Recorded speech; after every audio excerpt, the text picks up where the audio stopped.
Imagine two completely different realities. Like, in one, you are starving on a beach in Fiji. You're, covered in mud, surviving on a handful of rice and maybe a snail if you're lucky. Right, yeah, if you're lucky. Exactly. And you are actively plotting to backstab the person sleeping right next to you in the dirt. It is just this brutal, paranoid, hyper-competitive existence, where every single social interaction is a calculated risk. It really is. So wipe that image from your mind and imagine a second reality. The turquoise waters of the French Riviera. A luxury hotel dripping in gold and marble, where suites go for a staggering $35,000 a single night. Oh, wow. Yeah, you're sipping vintage champagne, completely insulated from the real world, rubbing elbows with A-list billionaires. Literally the absolute pinnacle of luxury and privilege. Just two environments designed to be exact opposites. You would think these two worlds have absolutely zero overlap. But as we've seen in this flurry of recent reports, we are pulling from mainstream outlets like CBS News and the Times of India, all the way to deep-cut fan wikis, Cartermat Entertainment Now, and even this passionate White Lotus Reddit thread. It's everywhere right now. It is. And all these sources point to the fact that these two realities are currently crashing headfirst into each other. So, welcome to the deep dive.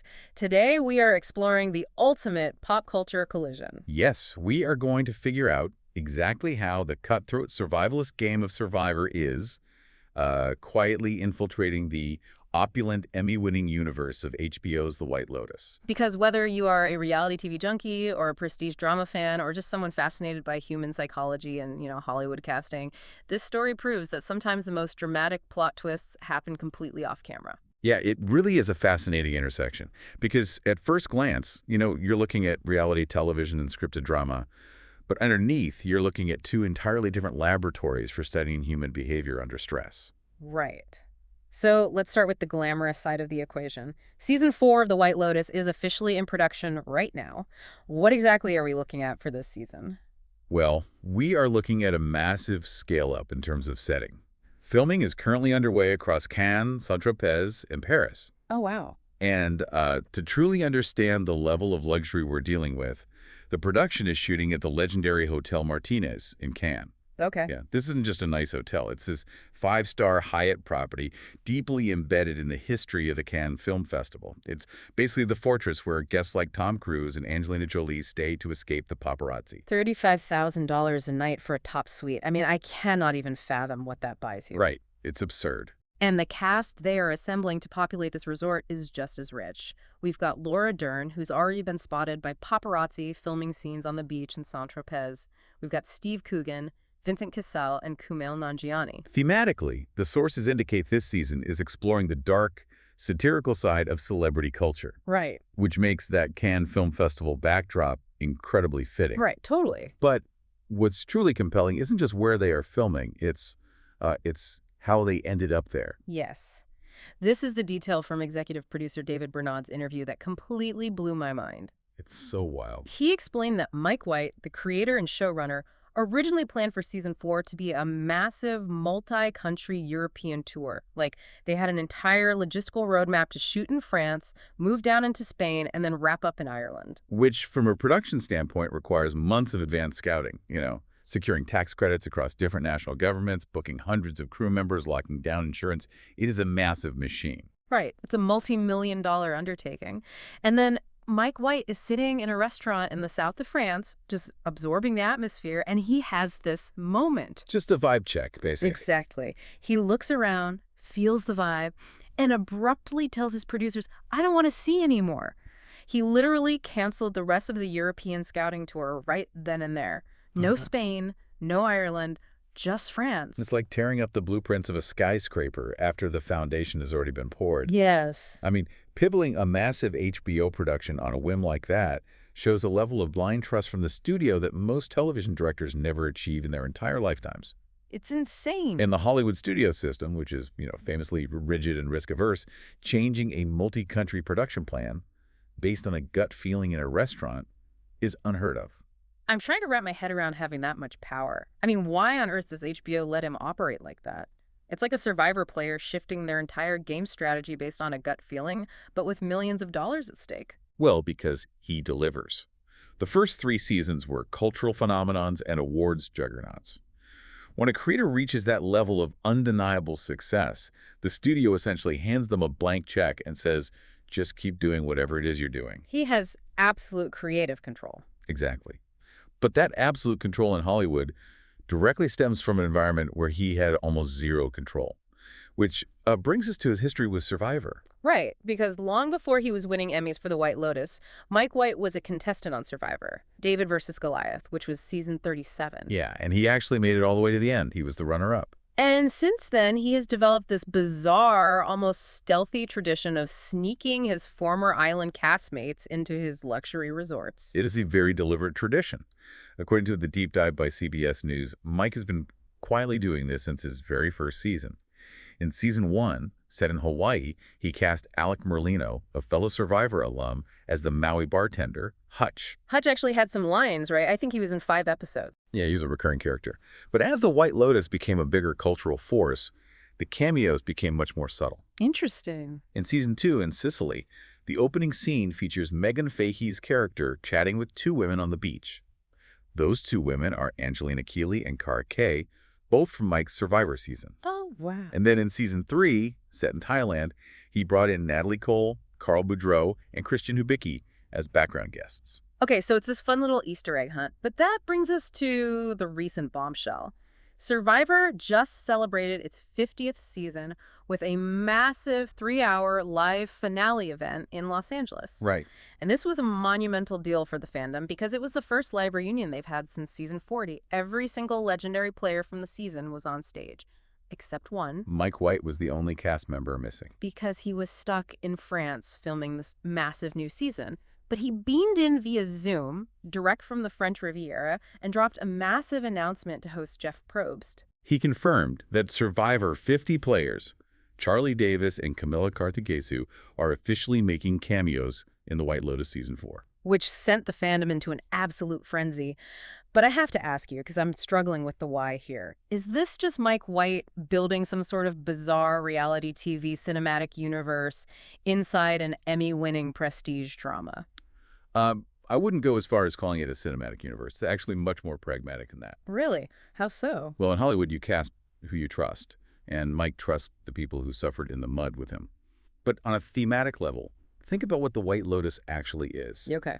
It's a show about putting a group of privileged, highly stressed strangers in a beautiful, isolated location and watching their social dynamics unravel until someone gets hurt or killed. Wait, that is literally Survivor. Exactly. That is fundamentally the exact same premise as Survivor, just with better catering. He's using people who have actually lived through that specific psychological pressure cooker as the set dressing for his fictional one. Oh, wow. That makes so much sense. He's populating his fictional social experiment with veterans of a real social experiment. Precisely. But out of a cast of 24 legendary players on season 50, why Charlie and Camilla specifically? I know they are popular, but what do their resumes actually look like? Help me unpack their specific game histories. Gladly. So based on the deep cut stats from the Survivor Wiki, these are 2 highly intelligent, deeply strategic players. Let's start with Charlie Davis. Okay. He's a 28-year-old law student and attorney from Boston who originally played on season 46. He essentially controlled the entire post-merge game. He made it all the way to the final 3, but he narrowly lost the $1 million in a 5-3-0 vote. For listeners who don't watch, what does a 5-3-0 vote actually mean in the context of losing? Right, so in Survivor, the winner isn't chosen by the public. They're chosen by a jury made up of the very people they voted out. The people they betrayed. Exactly. Charlie played a brilliant, calculated game. But Kenzie Petty, the winner, had just a slightly better social bond with the jury. So 5 people voted for Kenzie, 3 voted for Charlie, and 0 for the third finalist. Brutal. It means you were inches away from the prize, and your own peers decided against you. And what about Camilla? So Camila Cartagesu is a 32-year-old software engineer from California who played on season 48. She is known for her puzzle acumen and her ability to execute ruthless blindsides while appearing completely unthreatening. The silent assassin type. Very much so. She dominated her season but got 4th place after losing the fire-making challenge. Right, the fire-making challenge. That's another specific mechanic, right? Yes. At the final 4, instead of the traditional vote, the 2 players on the bottom have to sit in front of the jury with a piece of flint, a machete, and some husk, and literally race to build a fire high enough to burn through a rope. Oh my gosh. Yeah, Camilla's flame just wasn't high enough. It's a sudden death, primal way to have your dream extinguished. So both Charlie and Camilla are these highly capable, deep-run players from their original seasons. They know how to survive. But here's the ironic twist of Survivor 50. Yeah. Both of these strategic masterminds were voted out incredibly early. It was an absolute bloodbath for the legends. Charlie was blindsided on day 11, finishing in 18th place. And to show you how fast the game moves, Camilla was actually one of the swing votes who helped orchestrate Charlie's blindside. Wait, she stabbed him in the back? She did, but her victory was incredibly short-lived. Just 2 days later, on day 13, the game introduced the Blood Moon twist. Yeah, I read about that in the sources, but I was a bit confused. What exactly is a Blood Moon twist? It's a production mechanic designed to create pure chaos. Normally, if your tribe loses a challenge, you vote someone out. During the Blood Moon twist, the normal rules of voting are completely suspended and altered. Meaning alliances that took weeks to build are instantly shattered. Exactly. Camilla found herself on the wrong side of the numbers during this chaos and was blindsided herself, finishing in 17th place. Okay, so they both fail spectacularly in the first 2 weeks. How does failing early on a reality show translate to getting an acting credit on an HBO set in France? Like, what is the actual mechanism connecting those two things? That brings us to a brilliant theory published by the entertainment site Cartermat. They point out that Mike White likely bonded with Charlie and Camilla in what fans call the pre-jury loser lodge. Loser Lodge, that sounds terrible. Right. It's officially called Ponderosa. When you are voted out early on Survivor, before the jury phase begins, production doesn't just fly you home. Oh, because if they did, fans at the airport would immediately know the boot order and spoil the season. Exactly. So production sequesters all the early losers at a separate resort location. You spend weeks hanging out off-camera processing your grief, your paranoia, and your failure. So it's basically a forced therapy retreat with the exact people who just ruined your dream of winning $1 million? Precisely. It is a highly emotionally charged environment. And who was sitting in that loser lodge with them? Mike White. This is so ironic. A Reddit user named Bikini Problems pointed out the hilarity of this.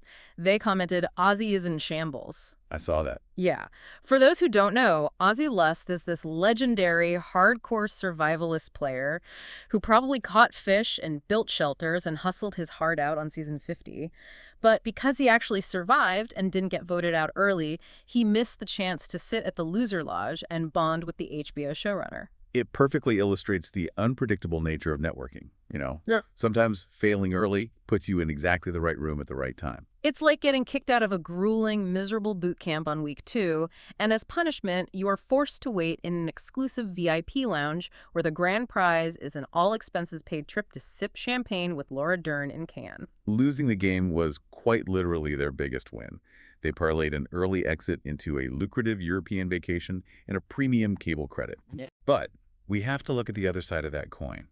While Charlie and Camilla's early exits resulted in a fun Hollywood crossover, Mike White's own early exit from Survivor 50 came with much darker, much more personal consequences. Yeah, this is where the story pivots from a fun pop culture Easter egg into some genuine, visceral human heartbreak. Charlie and Camilla went out early, but Mike White went out even earlier. He finished in 20th place. Yeah. And the way he lost fundamentally shattered a real-life friendship. According to a very revealing interview Mike gave to Entertainment Now, his elimination was a shocking 3-2-1 blindside. But the crucial detail isn't the math of the vote.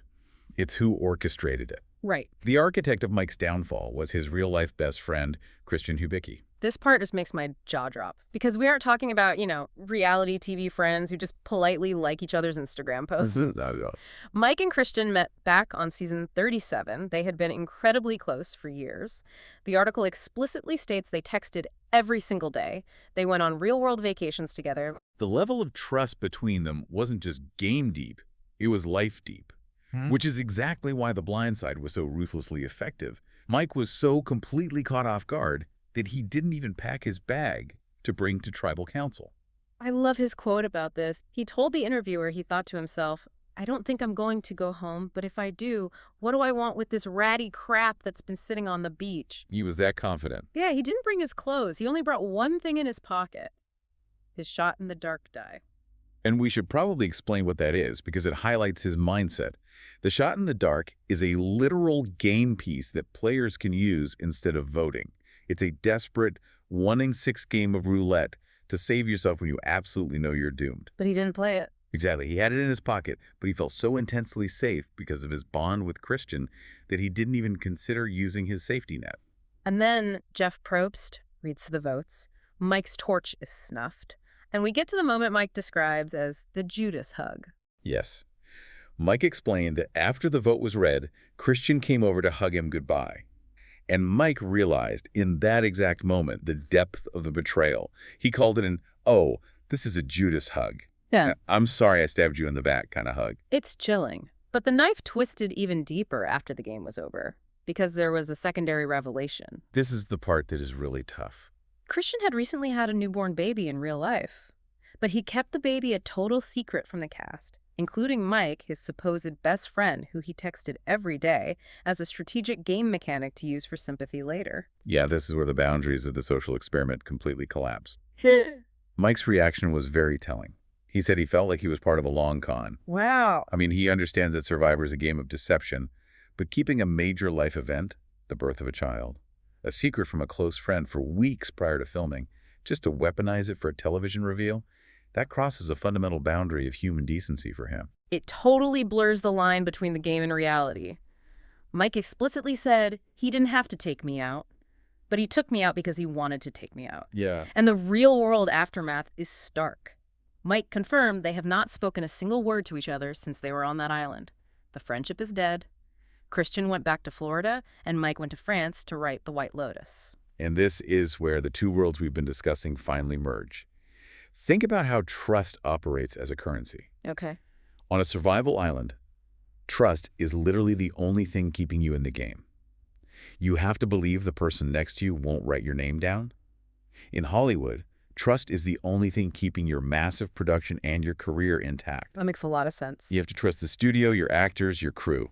It is the rarest and most valuable commodity in both environments. It really makes you wonder, does experiencing that level of brutal, intimate betrayal in real life actually fuel Mike White's writing? I mean, we watched The White Lotus specifically for these dark, satirical depictions of wealthy people smiling at each other at dinner while secretly plotting their mutual downfalls. Right. He just lived the absolute most visceral version of that. It's an incredibly compelling theory. A writer's real-world emotional experiences inevitably bleed into their art. Reality television strips away the polite social masks that the White Lotus characters wear so elegantly. Yeah, they don't have those masks on the island. By going on Survivor, Mike White willingly entered a bizarre psychological laboratory where you could study pure human self-interest. The paranoia, the realization that you truly cannot know what is in another person's heart, even someone you vacation with and text every day, is the exact psychological terrain his show explores so brilliantly. It gives a whole new, much darker context to the show for me. He's taking the trauma of the island and monetizing it in a 5-star resort. He really is. So what should you, the listener, take away from all this?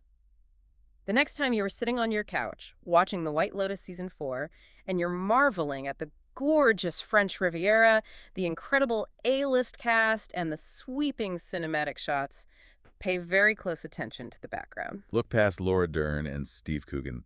Look at the extras lounging by the pool or sipping martinis at the bar. Because there is a very good chance you were looking at Charlie and Camilla reality TV castaways who survived mud, starvation, and intense island paranoia, only to end up right in the middle of Mike White's luxurious satirical crosshairs. They lost the battle in Fiji, but they definitely won the war for the best post-game vacation. Indeed. It's a remarkable, highly improbable journey from the tribal council fire to the beaches of the Cannes Film Festival. It really is. Which leaves us with one final thought for you to mull over as you wait for the new season to premiere.